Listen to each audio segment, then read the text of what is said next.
The Donut Bag is brought to you by Penn Highway Marketplace, the marketplace for vintage goods, quality collectibles, and handmade crafts. It's where I get all my sports memorabilia. Go to facebook.com/Penn Highway. That's facebook.com/PENNHWY and mention I sent you. It's getting to be that time. Oh boy. Finally, it's the football off season. There really is no football off season, but still, these past few months have been rough with no football. It's rougher when they've done a lot to be excited about.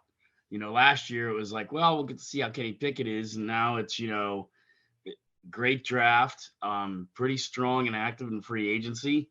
So yeah, I mean, this is probably the most hype I can remember about camp and going into Latrobe in a number of years. It's a totally different, it's crazy what a year makes. Last year we were saying, ooh, I wonder if Kenny Pickett. I wonder when we knew he was going to play at some point. It's like, ooh, I wonder when he's going to play. I wonder how good Mitch Trubisky will be. Ooh, yeah. It was all about the quarterbacks last year. It really was. And basically it seemed like the plan was, okay, let's get Mitch ready, and then if Kenny could just do just learn on the sideline, and so this year it's totally different. We know it's going to be Kenny, and he's going to actually play with the ones and practice with them, which will be nice. It's what a concept. Yeah. Somehow the powers that be thought that wasn't a great idea last year, which I think was everyone says, oh, TJ Watt. Yeah, that made a difference. But when you bring in a quarterback that got no time in the preseason with the starting, offensive line, offensive weapons, that contributed to that 2-7 start or whatever it was. Just big time. Looking back at it, that was not very smart. I mean, they get Mitch, and they acquired him. I don't know if they thought they were going to get Kenny Pickett. I'm sure they thought they were going to get some quarterback, but they didn't think they would get Kenny Pickett. And then they still say, well, let's just see how Mitch does, and Kenny will play eventually. It's like, okay, but you really did not do much service to Kenny there last year. So yeah, and I think there's a little bit of truth to the fact. There's probably a little bit of pressure. Well, I don't even know what's pressure is as much as let's figure out what the problem is, because there's still some Kenny Pickett naysayers. But and you can say it's Penn Staters hating on Pitt or whatever. I think there's a little bit of that. And as a Penn State alumnus, if you're a Penn Stater, it's just hating on him because he's from Pitt, you're an idiot. I'm just gonna tell you that right now. That's talk about cutting off your nose to spite your face. Like, oh, right. I love the Steelers, but I hate Kenny Pickett. It's like, well, you know what? Find another team then. That's just then you're just a stupid fan. I mean, you know what? I mean, he's a Steeler now. Pat Fryermuth's a Steeler. We all love James Conner when he was a Steeler. So that stuff bothers me. But I think a big part of that comes down to, Joe, is if they succeed this year. So I think, last podcast we did, we all had them at double-digit wins. If they're going to get the double-digit wins, we got – or if they don't get there, they don't get to the double-digit wins, okay, it's either maybe it is Kenny or maybe it's Matt Canada. I tend to still – or injuries or something. Or injuries. Yeah. I still lean toward it's Matt Canada. But, Pickett does have a decent weaponry around him. So – if he were to struggle a little bit, there could be. And no matter where Kenny Pickett went to college, it could have been Pitt, Penn State, it could have been Miami, whatever. He's coming on behind a Ben Roethlisberger. And I don't care what you say, those are just big shoes to fill. And especially in Pittsburgh. When you have an elite star like that, whether they're a Steeler, a Pirate, a Penguin, it's big. It's big shoes to fill. Yeah, when Sidney Crosby retires, whoever comes after him, no matter who it is, who's going to ever be the star, that's it's just going to be huge. You don't want to be the guy to follow the guy. Right. I mean, and you and I, but a lot of Steelers, I had to say our age here, Joe. They don't realize what we went through after Bradshaw till we got to Big Ben. We had some flashes. Neil O'Donnell there for a little while. Cordell Stewart probably still underappreciated to this day. But yeah, I mean, there was flashes here and there, but nothing like until we got Ben. The period after Terry Bradshaw was when I first started following the Steelers, and it was, I mean, Well, I don't know. I don't know if anybody faced more hate in Pittsburgh than Cliff Stout. Oh. He was, my goodness. What were we doing? His crime was he wasn't good. He wasn't good quarterback, and he wasn't Terry Bradshaw. My goodness. If what's that saying?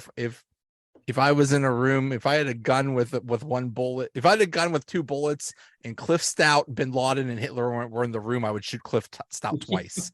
That's basically. I mean, he was such a. And then poor Mark Malone. Oh my goodness. Yeah, and you know, I mean, yeah, and like I said, there were some flashes there, but yeah, Rick Strom. I mean, and then Steve Bono, Bono, David Woodley. Yep. Who was the kid? Kent Graham. Remember Kent Graham? Oh, Kent Graham. Yeah. Kent Graham was our starter. Jim Miller. Yeah. Oh yeah. Yeah. And then you had the you had but anyway, I mean, I think that's what it comes down to. And I know supposedly in OTAs, Matt Canada was making changes. But what kind of changes are we going to see, Joe? And that should come out now in Latrobe. Were they just slight tweaks, or were they significant changes? And honestly, I got to hope it's significant, because I still feel these last 2 years, a lot of that's on Canada. I just do. You know, I mean, I think there was things that we've talked about for last year on this podcast of yours that we felt were at least even your basic knowledge of football. He could have ran better plays at better times. And just, you know, even being at a football game, whether it's on a couch or at a Steeler game, like everyone looking like, what are you doing? So that's got to go away. I really feel like that, because I mean, he's on a 1-year contract. You know, we talked about that in December. You know, why don't you just buy it out, bring in someone new? But apparently they're going to let it ride out. It's excuse after excuse with Matt Canada. First it was, well, he's with Ben Roethlisberger, and Ben's old and he can't really run his offense. And then last year was, well, Kenny's just a rookie and you can't run the whole offense. The excuses are over. Yeah, remember I wrote that. No more excuses. Held that up to the camera a couple. That's right. No more excuse. That's it. This is it, dude. Yep. That is, I think, the 2 biggest questions is, how is Kenny Pickett going to progress, and what the heck is Matt Canada going to do? And I mean, I've heard like some really reputable people say they have serious doubts about Matt Canada, but it just might be a situation where even if you have a lousy coordinator, you got some good talent right now. You got, you know, Kenny will be better. Najee, hopefully he's healthy. He'll be better. Pickens will be better. Deontay Johnson will be fine. And now you got Allen Robinson or Calvin Austin, whoever gets there. Freiermuth will be good or better. So I mean, you have the potential for a good offense here. The offensive line got better. So you'd almost have to like be like a Ron Hextall like double agent to screw this up. Right. And I think that you just hit on a really good key point there. It all got better. Is it superior? No. Like Mason Cole, hey, he did good job last year. He started all his games. Would I put him as a top 5 center in the NFL? No. If that was one area I wish they would have addressed in the draft, was a center, maybe on free agency. Because if anything happens to Cole, they're gonna be in a pickle. So you know, but he started 17 games. He's a decent center. He's serviceable. We got the job done. That's what you needed there. You have kind of a good problem, right? You have Broderick. Do you get Broderick Jones in there? Do you rotate Dan Moore Jr. or Chucks on that side? You know, I mean, they got a tall order. Week 1, they're going against the number 1 defense in the NFL from last year that actually got better because they brought in Hargrave. So you're going against Bosa, the defensive player of the year, and you bring in Hargrave. That offensive line is going to have its hands full. So the Steelers have a big test week 1. Even though finally at home, thank you, I guess, but 7 years, but they're at home, but they have it's not like they're playing, the Jaguars or the Texans. They're playing the Niners. Big test. Yeah. Huge test. Big, but you're right. I mean, all test. that stuff. Najee, good to receive. And don't forget they brought in Miles Boykin. The other kid, they got late in that round, the tight end. A lot of people could Washington. think, yeah. He could be a dark horse, and poor Gentry might be on his way out after this year with that. Yeah. You got Freiermuth will be healthy. I mean, all those things. We have a reliable field goal kicker. So that's why there's no more excuses. Everything's in place for them to be better offensively. So are they going to take the step or not? And I got to say, I'm not, unless Kenny Pickett's horrible. Let's say we get to week 8 and he's thrown 5 touchdowns and 12 interceptions. Okay, he's not going good. I don't think that's going to be the case. I think it comes down to Matt Canada. I do. Yeah. It's possible he could screw this up. So we'll see. Yeah, I'm excited to see what Allen Robinson is going to do. I've always said, I've said for the past few years, get an adult in the room. Not that there's anything wrong with, having young guys at wide receiver, but still have a veteran presence in there. I think helps a lot. And from what I've heard, he's just a great pro, and they're not asking much of him. He's basically going to be the slot guy. So I think this is going to work really well. And Pickett needs a slot guy, and he doesn't need a slot guy that's going to go and get the first down and put the ball on the ground and be going like this. And when the clock's running, and I mean, total moron. Oh God. But good luck, Bears. But I mean, really, I think we got Allen Robinson. No, you're right. And Kenny needs a slot guy, so that helps out. He's a sound mind and body. He's a smart football player. He's actually still 29. So I mean, our offensive line, or our offense is very, very young, Joe. Very young, yeah. Hey, are we going to the Super Bowl this year? Probably not. But boy, if they can make some strides, 2025 might be a really fun year. But they got to build on it this year. Maybe 2024. We'll see. Yeah, we'll see. I like where they're heading. I like getting Broderick Jones, that Isaac Seumalo at left guard. That should help. Got a lot of depth in case anybody does go down. That's nice. So another person that's having big questions this year is Najee Harris. He's almost like in Matt Canada territory. It's like, okay, the first year, well, okay, you had a horrible offensive line. Okay, second year, okay, you're hurt. It's like, bro, you gotta put up or shut up. Not that he's bad, but I don't know. Yeah, I would agree with that. But I think a lot of us have seen flashes of what he can do when he's on. So now they've upped the offensive line.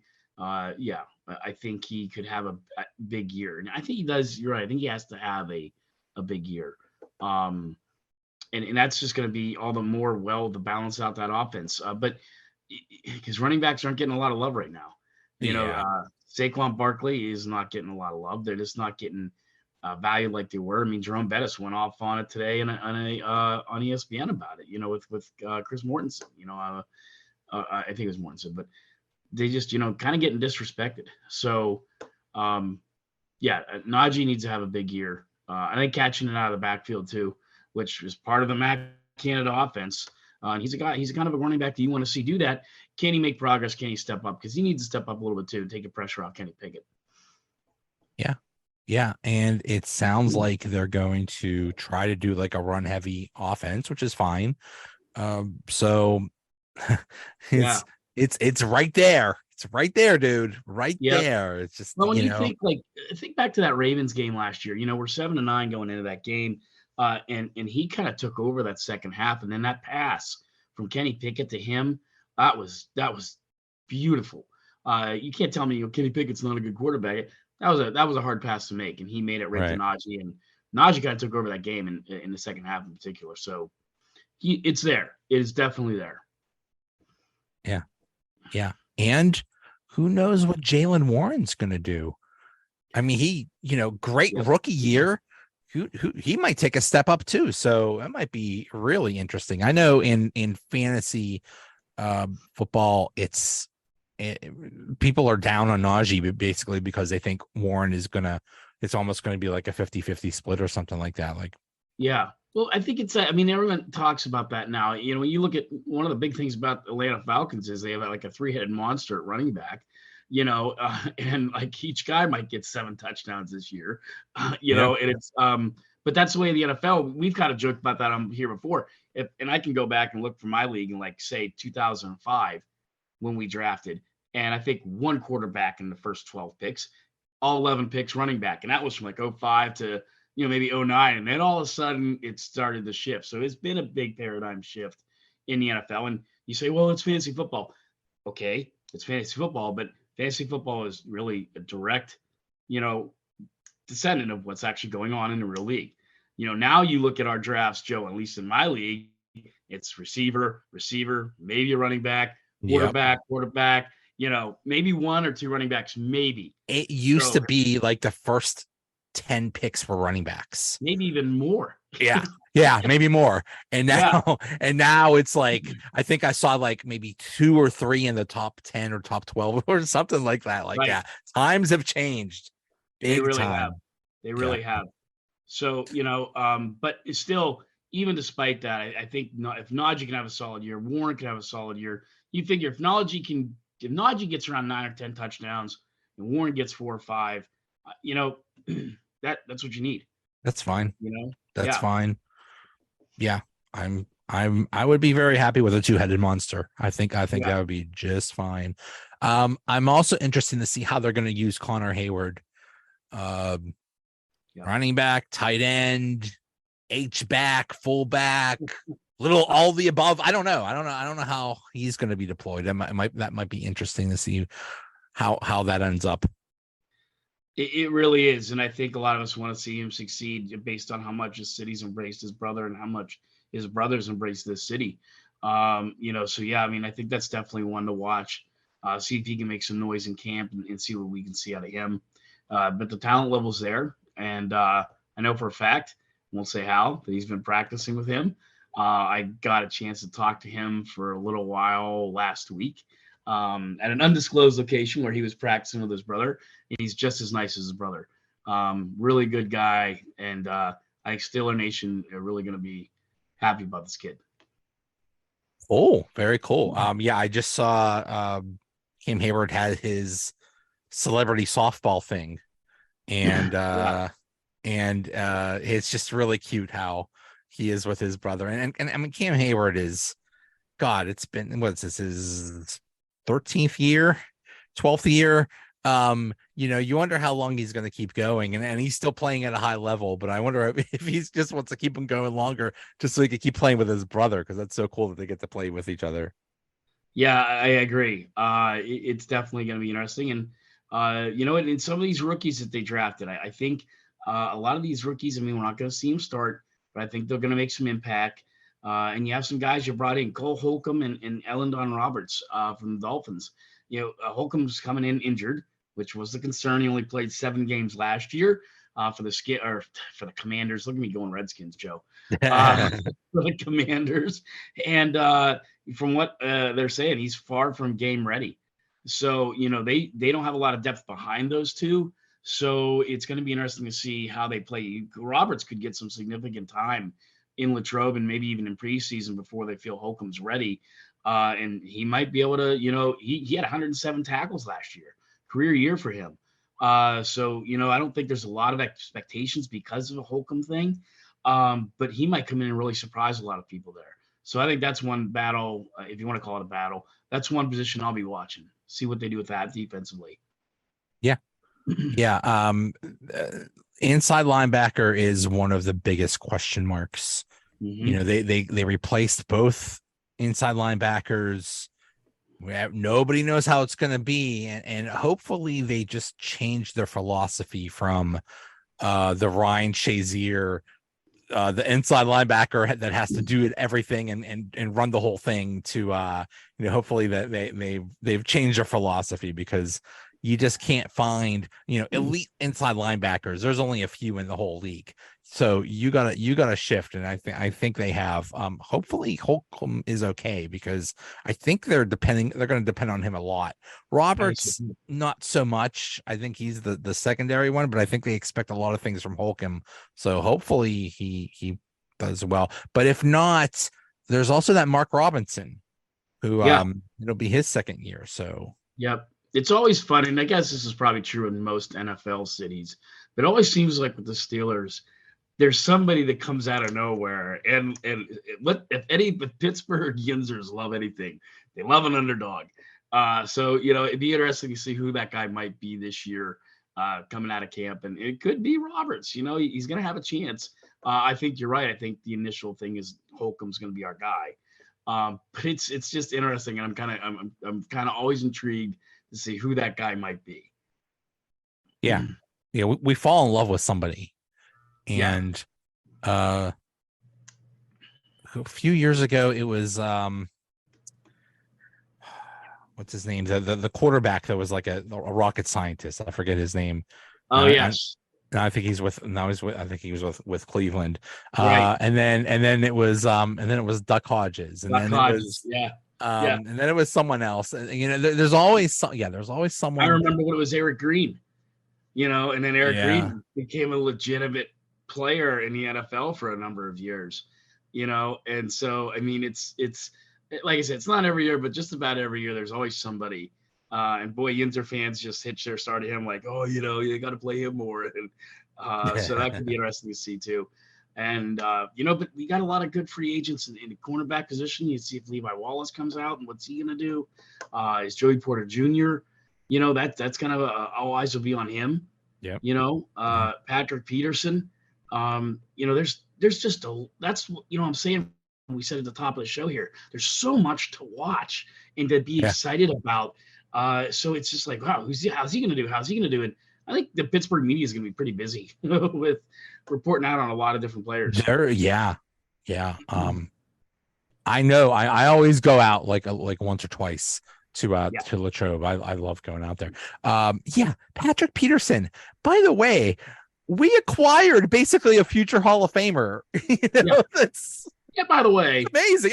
By the way, BT Dubs, we got this guy's gonna be in the Hall of Fame. I mean, it's possible it could be a disaster, but I highly doubt it. He seems like he has a great attitude about it. He wanted, and again, we talk about this a lot.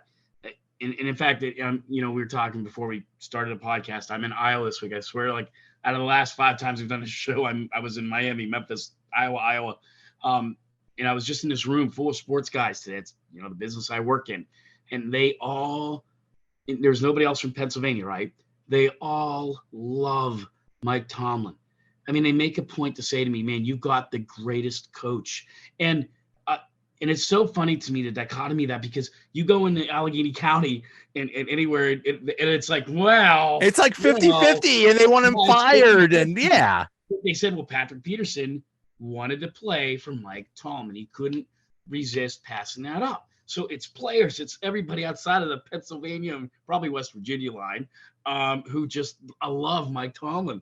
So it always kind of makes me smile. And it's always funny. You tell those people, it's like, believe it or not, in Pittsburgh, he's not that popular. They're like, what? Are you nuts? Like, that's exactly the reaction I got this week, Monday and Tuesday. Like, how could you guys not like him? Like, well, he's only had 3 playoff wins in 12 years, and they've missed the playoffs 3 out of the last 5. I know, never a losing season, but and I know one thing that's a fact, whether you like it or not, Steeler Nation, is if the Steelers were to part ways with him, say next year, and I don't think they will, he would be signed the next day. Somebody would pick him up without question. And then how would this city interact if, like, say he goes to Detroit? An example, a young and upcoming team. I don't know if they're as good as everybody thinks they are. Cleveland or something. Yeah. Right. What if he goes somewhere and like wins a championship or something like that right away? We would lose our minds. We would lose our minds.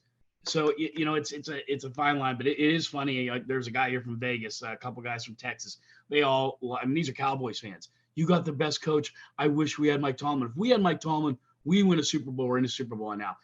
They may be right. I don't know. It's just I don't know. But they adore him. He is well adored.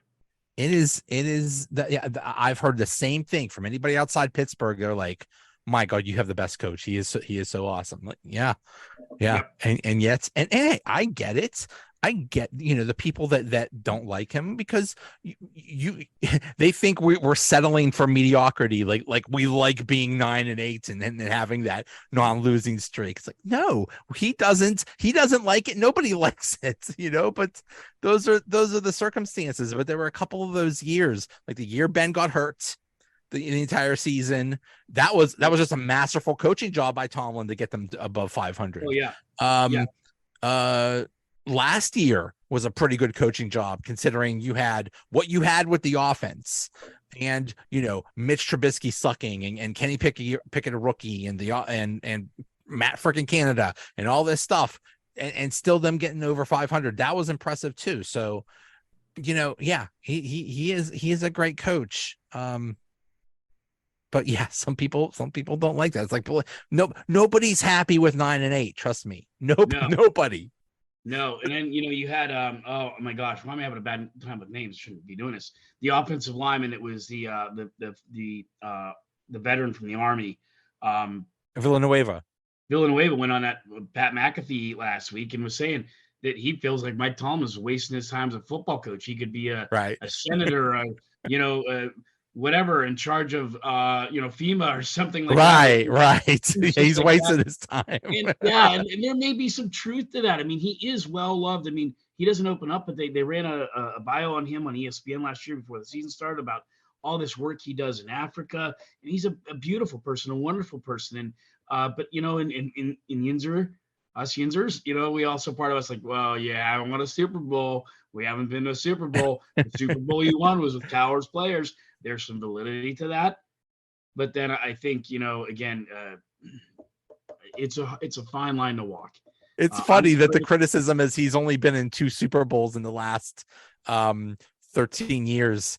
How many teams have been in 2 Super Bowls in the last 13 years? There's a very small number that have been in multiple Super Bowls and a lot that have been in 0 Super Bowls. But that's he's only been in 2 Super Bowls. What? Oh, yeah. Wow. The one guy was from this week in my session series from Chicago. He goes, I will give you my firstborn child if we get a Mike coaching there. He goes, and I'm dead serious. I'll sign your contract with you right now. It's like, oh, it's and it is. I mean, we are fortunate. I mean, Chicago fans are passionate, but boy, the Bears haven't given them much in a long time. They had that one flash in the pan where they got their asses smacked by the Colts in that Super Bowl, and that was just pretty bad. Yeah. And that's all they've had to hang their hat on since Super Bowl 20, and yeah, so you do realize when you're at where I'm at this week in a room full of sports guys who are passionate about their NFL teams, that even though we haven't had the greatest playoff run or record in the last couple of years, we're still been pretty fortunate. And there's a lot of people are envious of us.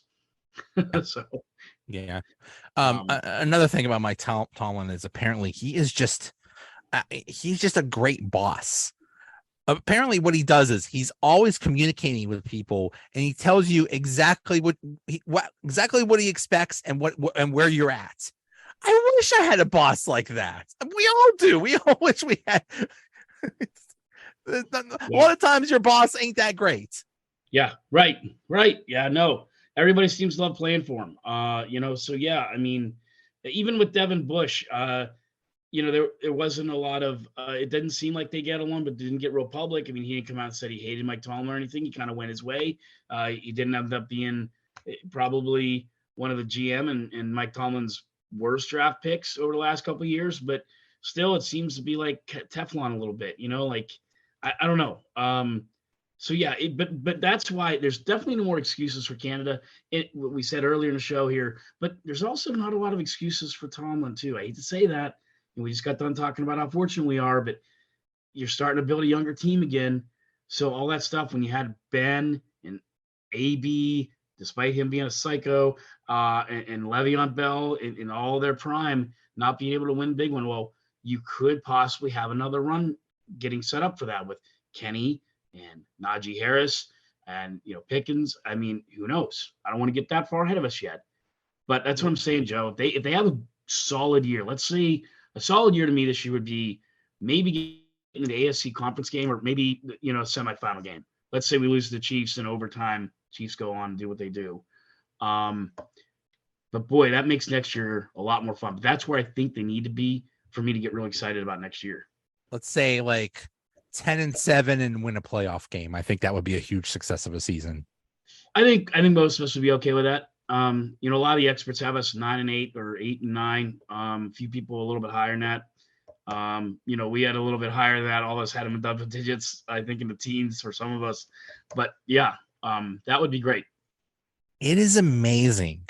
I don't think I've ever seen this in my life, that in Pittsburgh, there's general optimism and they think like us, like, oh, we can win 10 games, maybe 11. Maybe I've even heard 12. Maybe we could go 12-5 or something like that. But outside Pittsburgh, last in the AFC North. Oh my God, look how good Baltimore is in Cincinnati and Cleveland. Oh my God, there's no way that Pittsburgh will be good. Look, Pittsburgh's going to suck this year because they don't know.